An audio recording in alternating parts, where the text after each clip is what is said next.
Next on C-SPAN 2, we take you to the National Press Club, where Ukrainian Ambassador Oleh Bilorus speaks about his country's economic and political conditions and its relationship to Russia. In his speech, the ambassador also talks about the Ukraine's entry into the international economic community. So we take you now to the National Press Club here in Washington, D.C.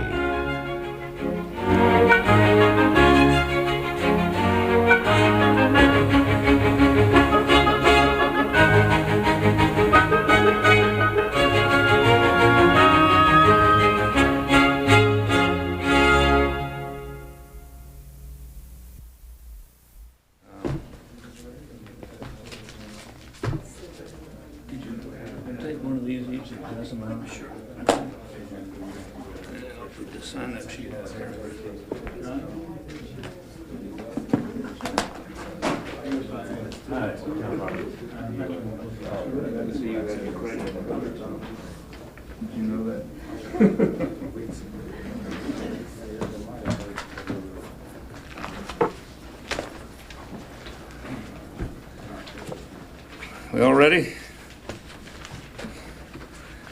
Morning, ladies and gentlemen.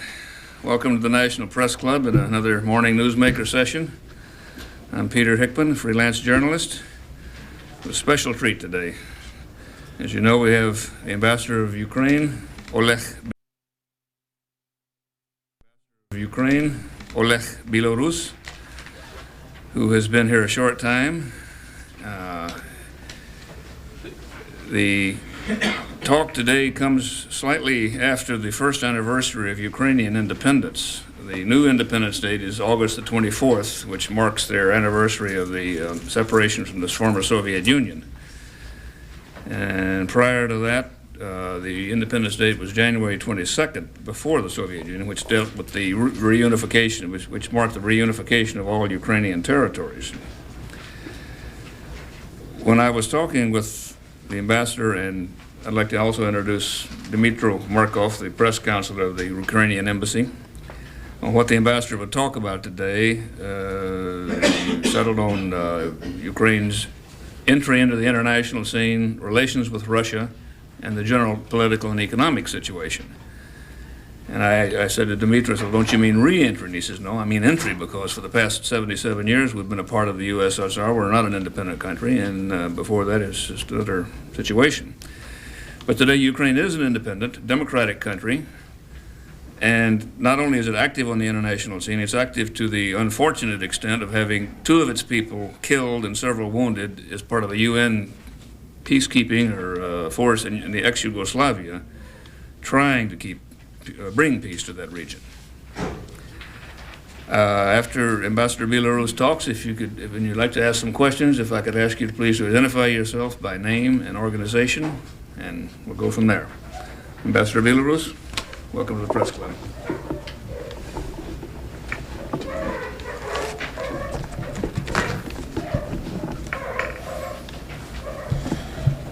Thank you, Mr. Chairman.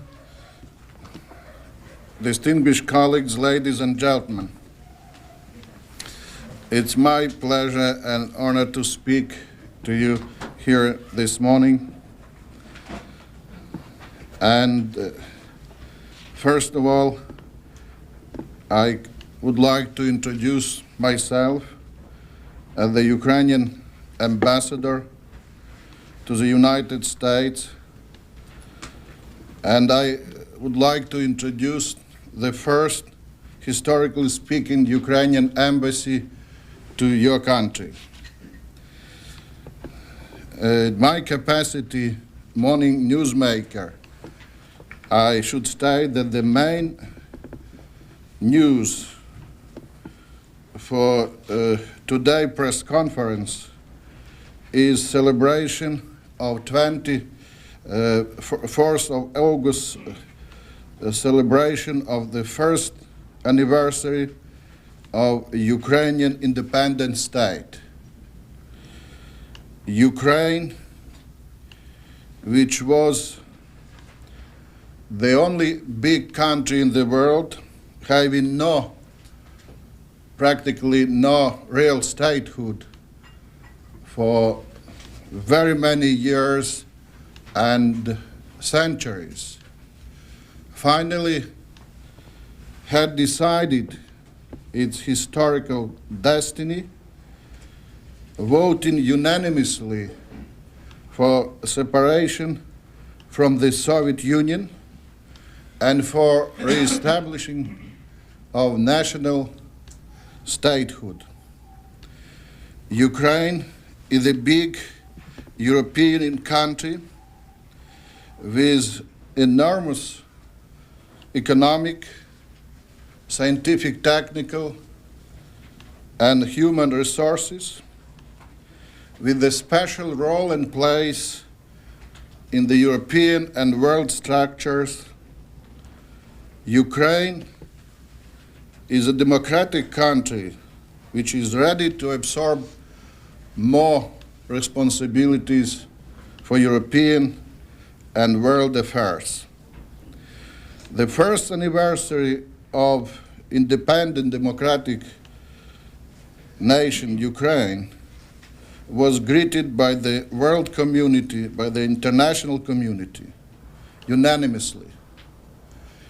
And that is because Ukraine was able to demonstrate very many positive, constructive initiatives and ideas.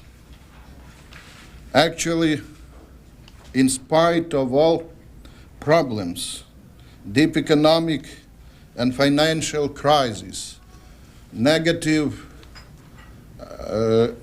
external environment, Ukrainian nation and the people of Ukraine, Ukraine as a country, was able to generate and to demonstrate a political miracle.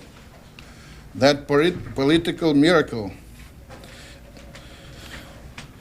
had the expression in the form of peaceful democratic revolution, political revolution, and social revolution, in re-establishing the national statehood, which roots to the old times of very powerful European country, Kiev Rus, which was flourishing especially during the 10th to 13th century.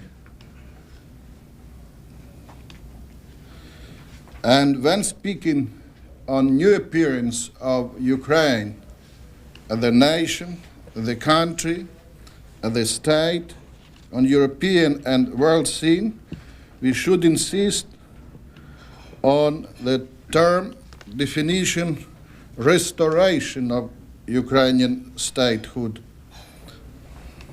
because Ukraine is a country with very old civilization, culture, and history. We are very happy that the international community accepted Ukraine positively.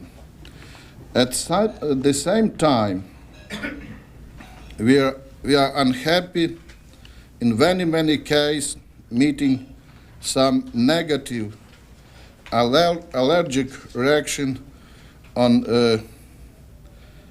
Ukrainian appearance as the state, as a new nation. And we see that allergic reaction in part of the former Soviet Union.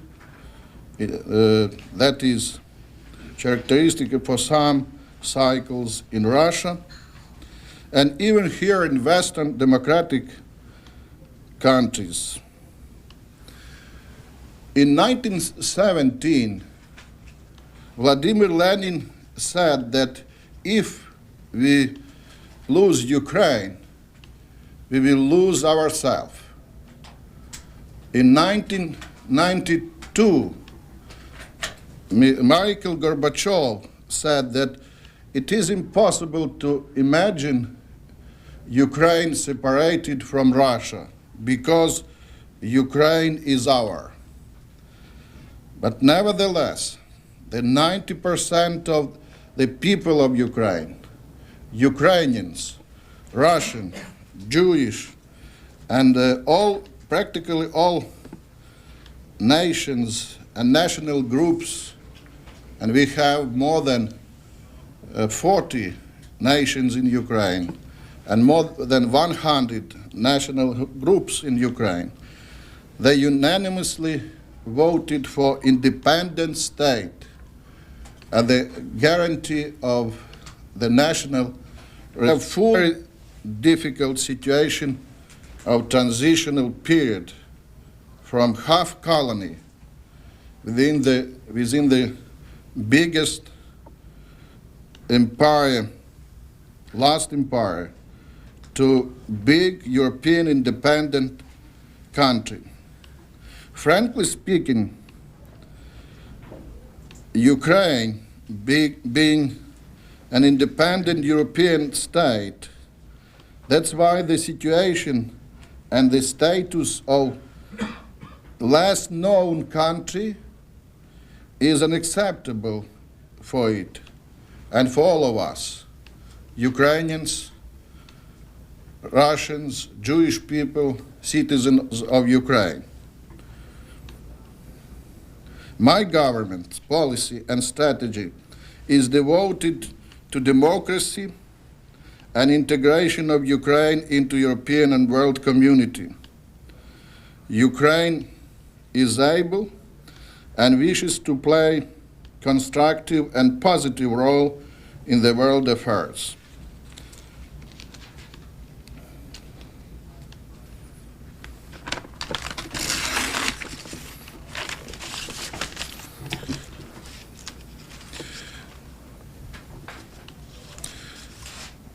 Being a treasure trove of historically negative and social experience in the former Soviet Union, being the most important part of the former Soviet Union, Ukraine suffered too much, especially in the process of giant experiment which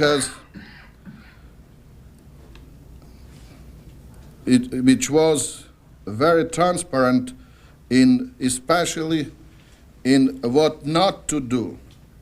I think that the international community and humankind could accept this, say in quotation, historic contribution, could accept it constructively with full understanding, for it shows that then clearly what not to do and what kinds of social and economic experiments are not permissible at all.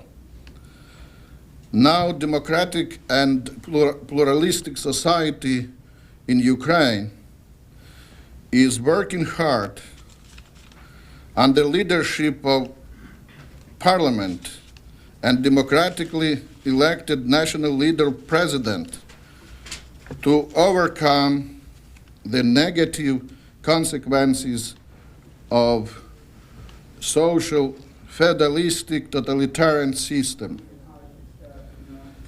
The process of Ukraine's democratization is irreversible.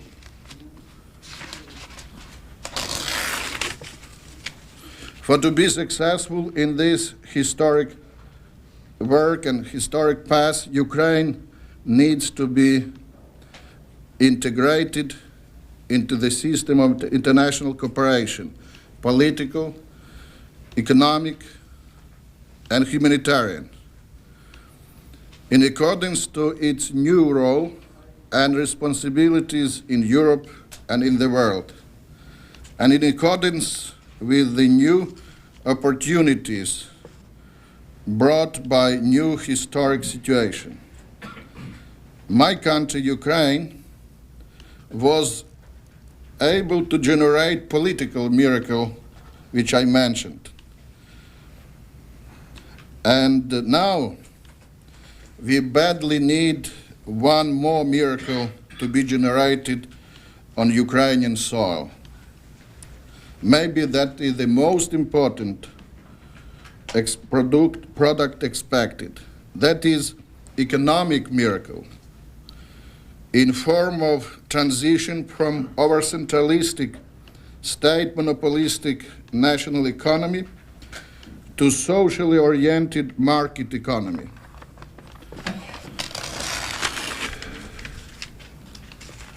The world history has no precedent of this reverse transition from over-centralistic economy to economic democracy.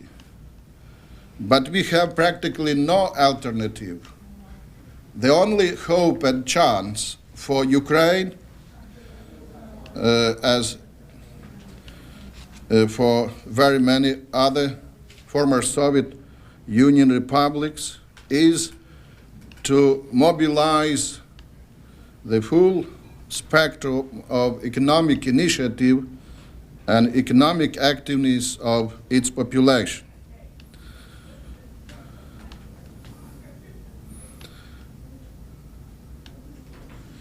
And the new democratic Ukraine is trying to do its best, is trying to propose some new ideas and new concepts. I think it would be very important to stress this morning that Ukraine, the young democracy, the very young country, with 1 year of new history, was able to forward and to propose new initiative, namely to become a non-nuclear, non-bloc, and permanently neutral country under the condition of international guarantees of its security.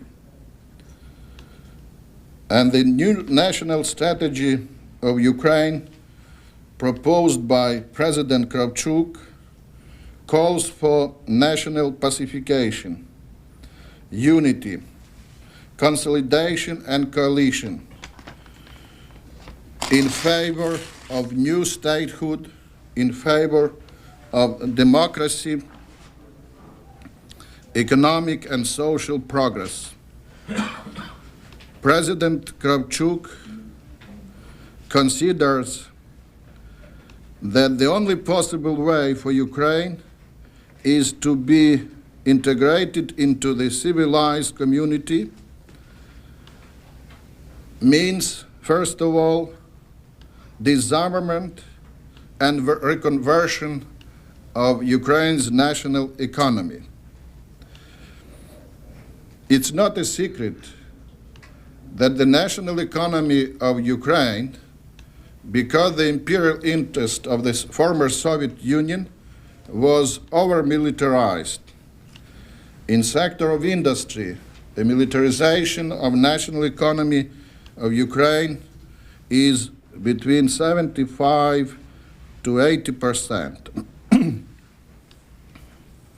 So we have very big and very important economic and social reason for our disarmament, demilitarization, and reconversion of national economy.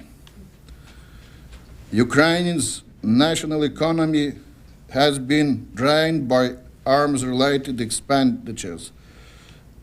It was overloaded, and there is no chance for big and fast economic progress of Ukraine in case we would try to bypass the direct and extremely serious and deep strategic program of demilitarization, disarmament, and reconversion. That is the great need and the historical imperative for Ukraine. And it is the first priority for our national economic strategy, even from the point of view of national economic security and international economic competitiveness. From this, you could see that Ukraine has no one plan to be some big military nation, country of force. At the same time, we understand that for such a big structural change, for demilitarization, disarmament, and reconversion of national economy, Ukraine badly needs the real international assistance, cooperation, and help in implementing disarmament and reconversion of national economy. And that is the extremely serious factor and precondition for our future economic growth.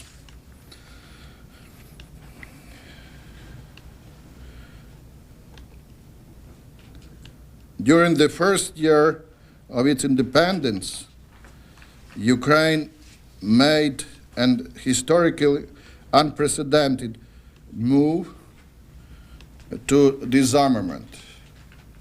My government plans now to have 200,000 national army instead of more than 600,000 national army we have now.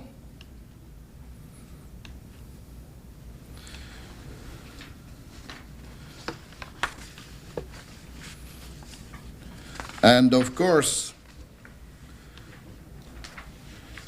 speaking in terms of democracy, we should understand that it is impossible to jump in one jump from despotic social feudalism to full democratic society. When comparing with United States of America, we should stress that this great nation is with 200 years of democratic development, and the history of democracy in New Ukraine is as long as 375 days only. Nevertheless, we are moving progressively in that way.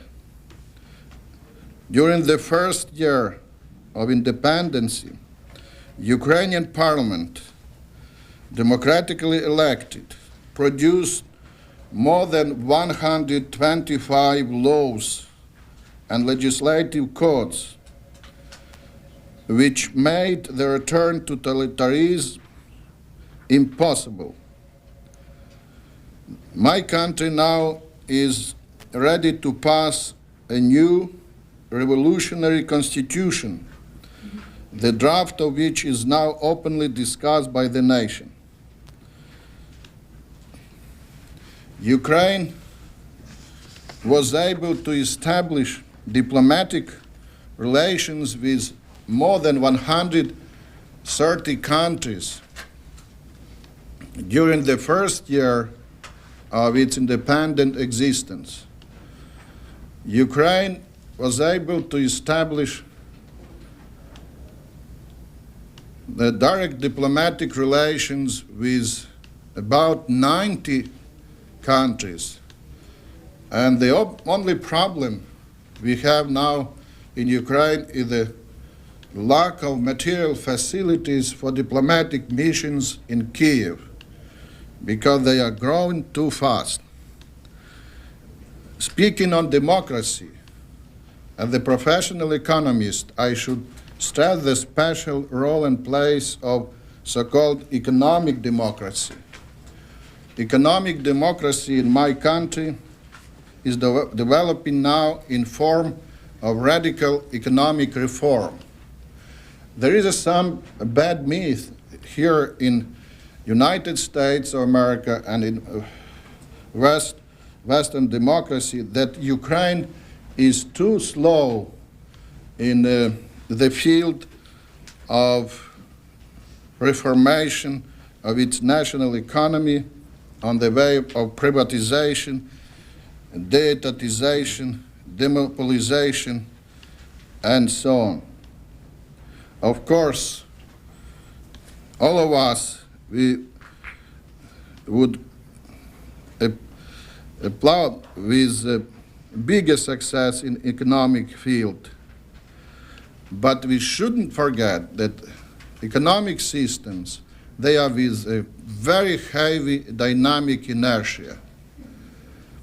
And especially in case of Ukraine, which was integrated with Russia, not only in sense of production ties, normal economic and industrial cooperation, but it was integrated by purpose, and the structure of national economy of Ukraine was developed in very special way.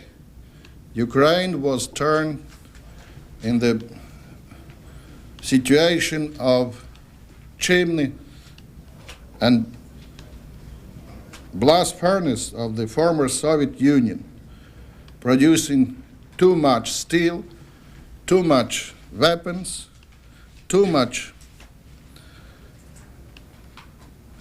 production of heavy engineering, machine building industry, tanks, aircrafts, warships, and less goods. Ladies and gentlemen, more than 200 years ago, your great national leader Thomas Jefferson said, "Every man and every body of man of earth possess the right of self-government." These words to ring the bell for the people of Ukraine today.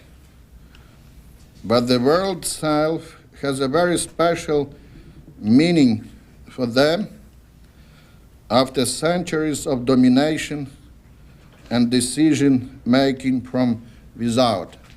The modern history is working today, and in spite of all difficulties, all crime, optimistic, we're moving slowly, step by step, but I am sure that in 5 years we will discuss the absolutely different problematics of new democratic Ukraine. Thank you for your attention, and I am ready to answer your questions. Thank you, Mr. Ambassador. Before you take questions, if I may make an announcement. On Tuesday, September the 8th at 9 o'clock, we're having another Ukrainian speak at the Press Club here in the morning newsmaker session. And this will be Ivan Plush, head of the Ukrainian Parliament, whose subject so far is Ukraine 1 year after independence. Mr. Ambassador, questions? Please.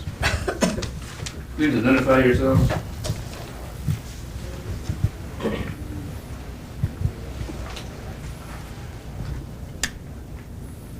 Any questions? I have one. Mr. Ambassador, you referred to something, if I can find it here in my notes and read it when I do. Your question was on interrelations with Russia, if I remember. That was one of them. Yes. Yes. Could you I am expand ready. on that a little bit? It is very easy for me to discuss this question because I am clear and firm supporters of so-called good relations with our great neighbor Russia.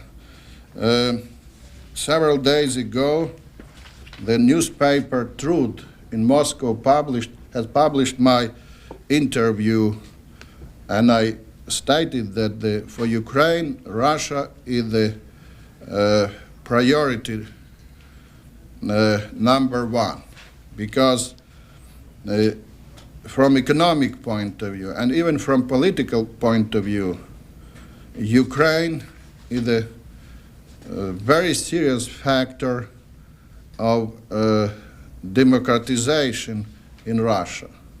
That is very big paradox. We were living very many years in the system of interrelation when elder brother was dictating and younger brother was fulfilling instructions.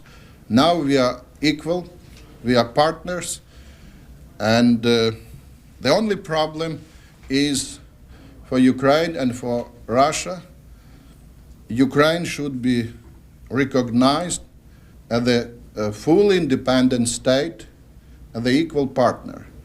Of course, some cycles in Russia don't want to recognize Ukraine. Such a people as Mr. Baburin, one of new president for leadership in Russia, said that the alternative for Ukraine is to be reintegrated into with Russia, or otherwise we will have war. And I think that such statements are irresponsible. I could tell you that we are very happy with new results in negotiations of Russo-Ukrainian relations. After Dagomys, where very important agreements were reached, we had Mukhalatka, unknown diplomatic place, but that is Yalta. And in Yalta, the further development of new type of partnership and equality were reached by two presidents, Mr. Kravchuk and Mr. Yeltsin. They have signed a very important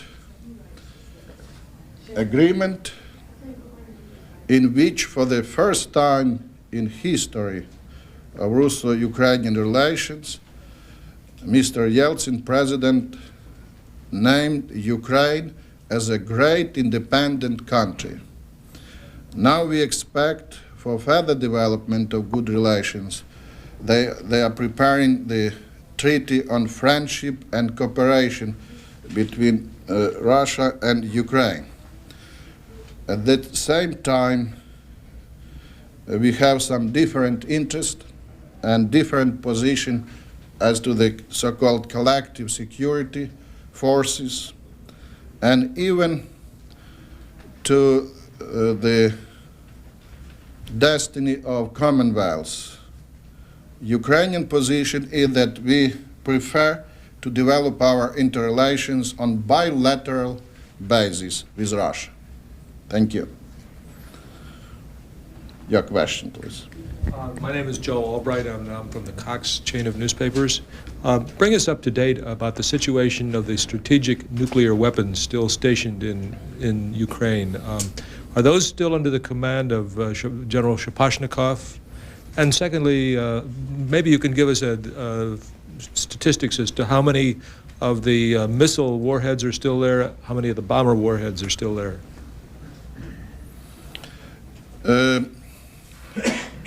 Sometimes my colleagues and friends, journalists, write that Ukraine is the third nuclear power in the world.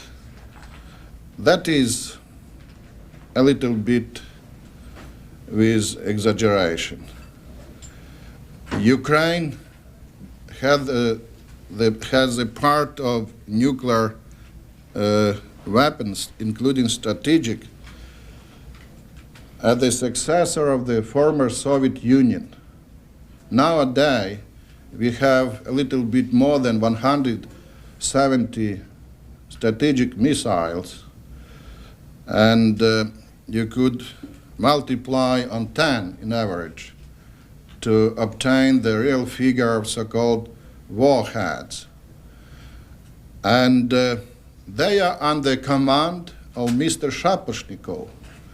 And Ukraine is fighting for so-called administrative control, because they are standing on Ukrainian soil, and Volens Nolens, Ukraine is responsible for, let's say, for positive and for negative control.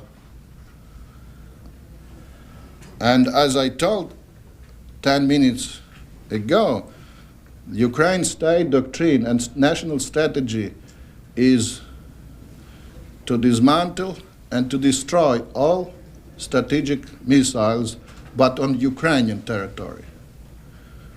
And we badly need United States technical and financial assistance on destroyment, on strategic nuclear disarmament.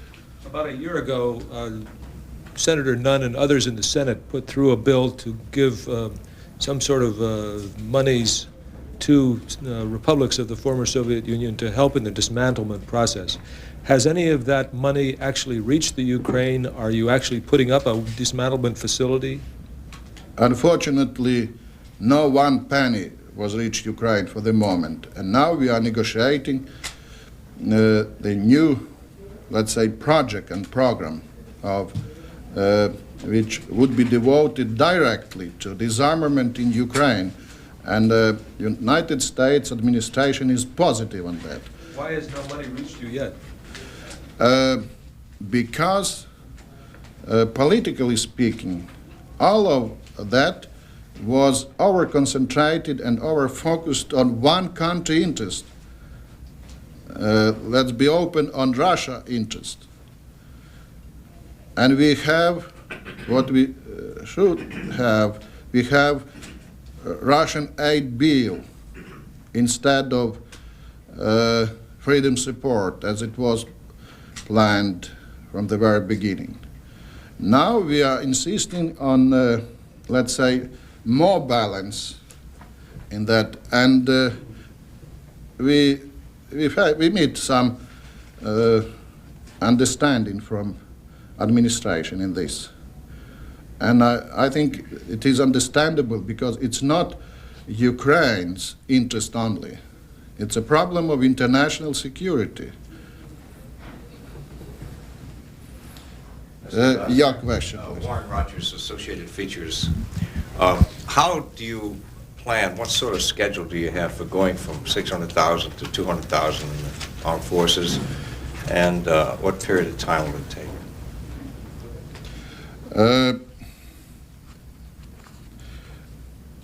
Of course, we are at the end of this 20th century, and history is trying to brush up all difficult problems. I'm sure that will happen before the end of this century, and we have 8 years only. I think we will have smaller professional army in a period of not longer than 5 years. What are you going to do with the people you muster out? How are you going to find jobs for them? The program of reconversion and program of disarmament, they include some special, let's say, projects or sectors for retraining people. We badly need as minimum 60,000 of new businessmen and managers for new market economy system of Ukraine. And the army officers, they are very good managers. And I could conclude that with my own experience. I was a Director General of International Management Institute, and we organized a huge program for retraining military officers. We signed the special long-term contract with Mr. Morozov, Minister of Defense of Ukraine. He ordered IMI Kyiv about 10,000 managers to be produced from young military officers. Your question, please. Well, I just wondered what happens to the rest of them. Well, it takes care of a few. That 10,000 for one institute, and Ukraine has about 200 universities. So it is practically, it is possible. You do have a specific plan for this? Yes. Is that what you're saying? Yes. John Roberts, Voice of America.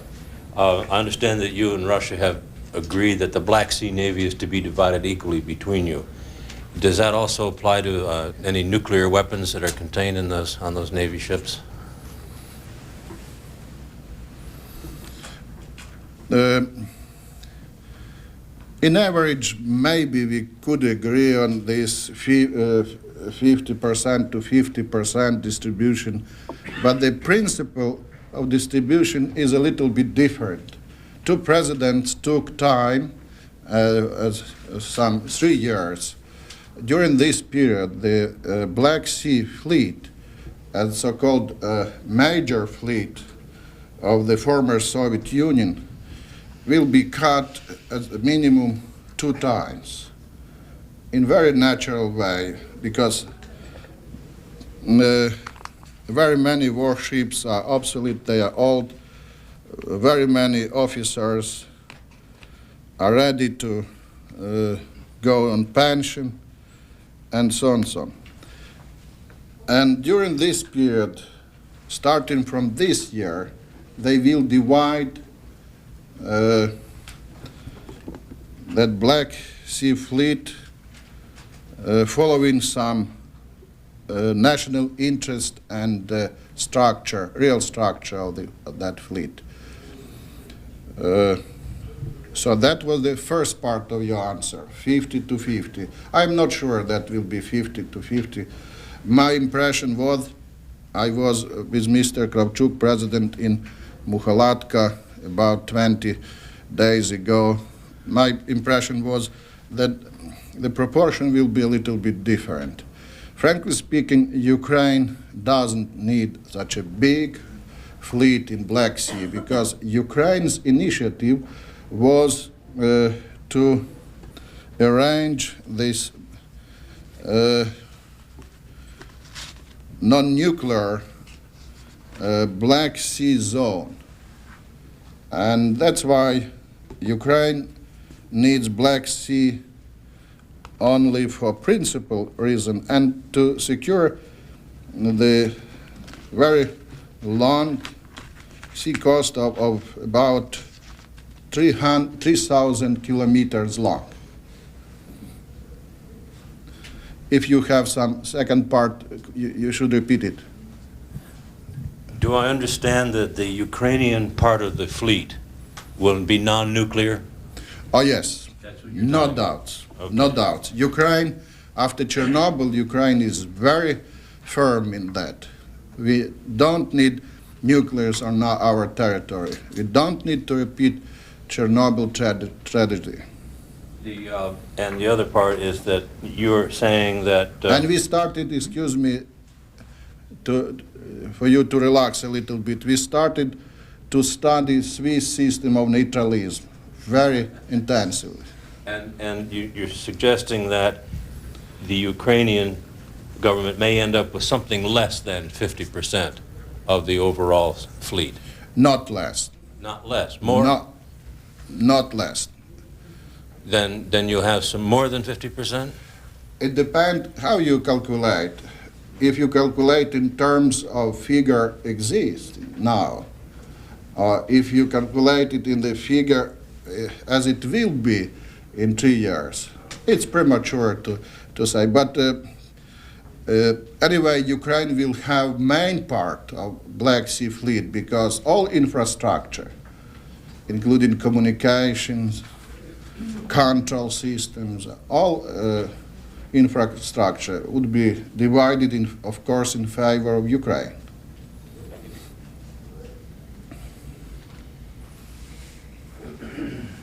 Any more questions?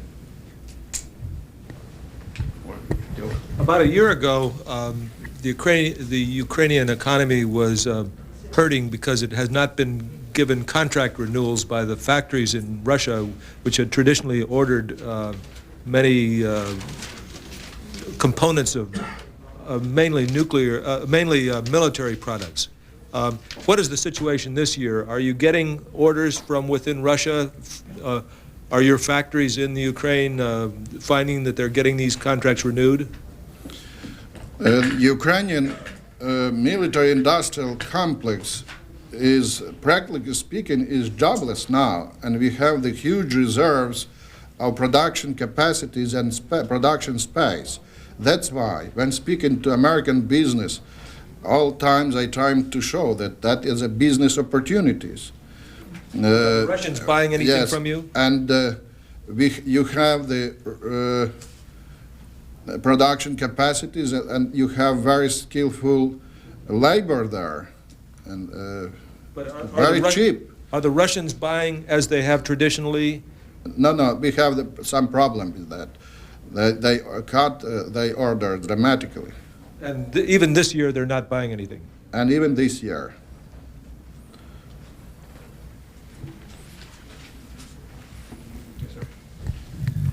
Volodymyr Bilayev, Ukrainian branch of Voice of America. Mr. Ambassador, you stated that when you referred to alleged misrepresentation of Ukrainian policies in the Western press, you stated that it's due in part to a chronic deficit of information on Ukraine, and that Ukraine is a terra incognita. What is Ukrainian government and the news media is doing to alleviate this lack of information or deficit of information on Ukraine? Yes, Mr. Bilayev, you know better than I do that after Ukrainian revolution, Ukraine occurred in the situation when all, let's say, system of information, the whole industry of information were with Russia, and Ukraine practically is with empty hands in that. And it's not so easy to develop the huge industry of international communications in full sense of it in 1 year. When meeting my president, Mr. Kravchuk, I stressed the necessity to establish some new special agencies being forward to the Western world, and maybe we will have some, let's say, Ukrainian information center even here in United States. That is extremely important to put this fresh information for everyday consumption of American citizens. It's very important for them to know where is Ukraine on world map and what is the real Ukrainian policy and what is the real meaning of Ukraine. I think that in 1 or 2 years we will have such a system, and my government is trying to resolve that bad problem. Mr. Ambassador, if you had a message to give to American business, what would it be? How would you attract business to Ukraine as you go about this conversion to a private sector economy? Thank you. In this case, I should repeat myself. For the first time, I appeared on American soil in 1974, and I could judge on the economic development of United States, having my own, as minimum, 3 different scenarios. My impression is that American business is in bad need to raise its international competitiveness. For that, it should go to new market. And Ukraine is a unique, historically unique new market for American business. There are the enormous business opportunities here for American business. And Ukraine is interested to have balanced international participation, avoiding German monopoly in the market or Japanese monopoly in the market. So we invite American business, especially small American business, and we are working together now to establish the special United States of America Ukrainian fund, enterprise fund, to support small American business it is going to go to Ukraine and to support Ukrainian small business when meeting American business. For America, the main message is that American business was developed in the very comfortable business environment here in the United States. That's why it suffering a little bit with so-called economic sclerosis now. And to treat it, you should fight in new markets to refresh your business muscles and to refresh your business memory, let's say. That is extremely important. Specifically, what is it that Ukraine makes that would sell here in the United States and vice versa? Specifically, first of all, Ukraine is ready to open all sectors of national economy, all sectors of industry, the military defense complex including, and food, agro-industry including, and light industry including. All countries, including United States, they have protectionist system. Ukrainian policy and national economic strategy now is to avoid any protectionism and to establish absolutely open economic system, because we badly need so-called saturation, primarily saturation of our empty market. The market in Ukraine practically is empty now, and that you have no competition. And you know the slogan, first come, first serve. For that, American business should be in a hurry. It is a little bit sleepy now, because the window of opportunities is open for maximum 3 years. That is my message. Thank you. Mr. Ambassador, what would be your answer to some complaints of American entrepreneurs who already went to Ukraine and who are baffled despite the existence of the laws, but still they are baffled by a tremendous labyrinthine process of bureaucratic red tape in order to establish a business? My answer is absolutely constructive and realistic. The situation is in Ukraine for American business is much, much more favorable than in Japan. Ukraine has an ideal law on the foreign investment security, 5 years of tax holidays, plus more 5 years in case you reinvest your profit. And you have no chance to repeat this, because no one country has such a, let's say, special economic legislation. Bureaucratism in Ukraine exists. And it reminds me of bureaucratism in this country. Maybe it is a little bit more naive and vulgar, but it is the same. As to American companies, we have two contrast type of American companies. First, private companies with no shareholders. They are very active and very successful in Ukraine. Took as an example Cargill Corporation. They started some 5 years ago, paper ruble, nothing for them, bad telephones, nothing accepted, bad hotels accepted, and they are doing the very big business now.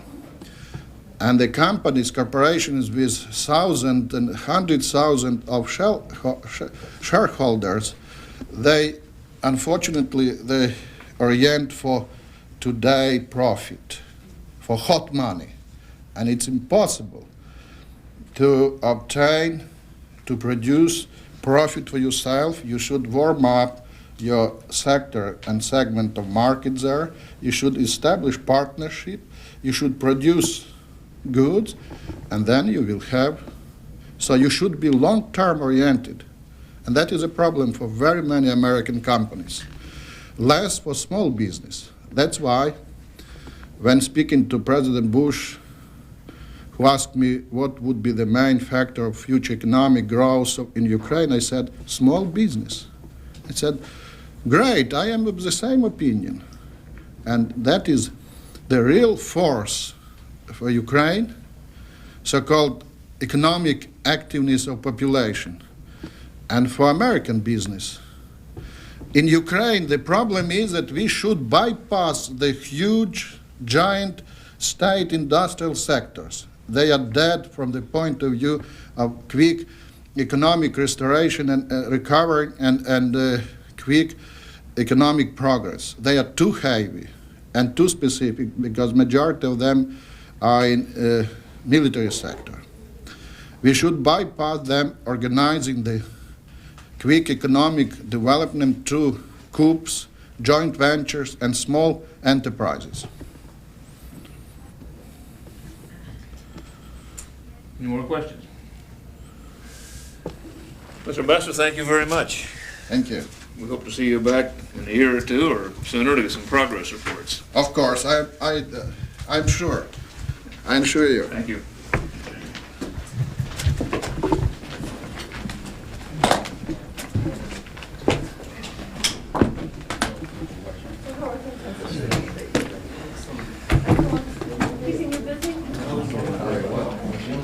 Я думал, вы тут оставили на память и новый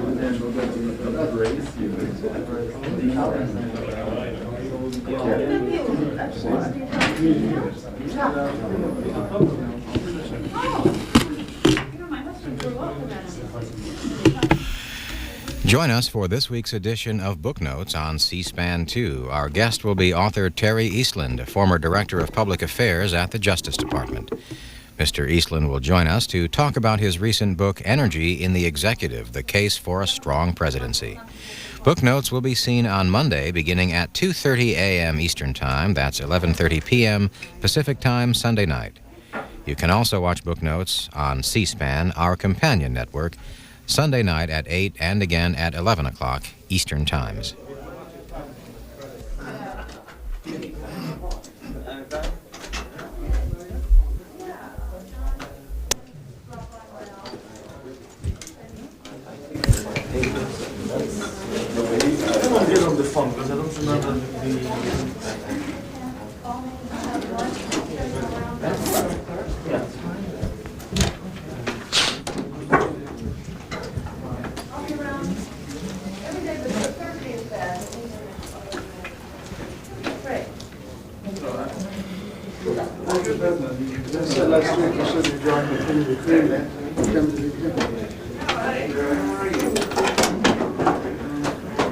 See how that was from since at least 1917. One of the churches kind of slow. It's not nearly as dry as what we had yesterday. Subject matter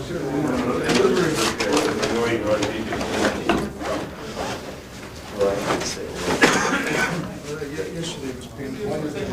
All right.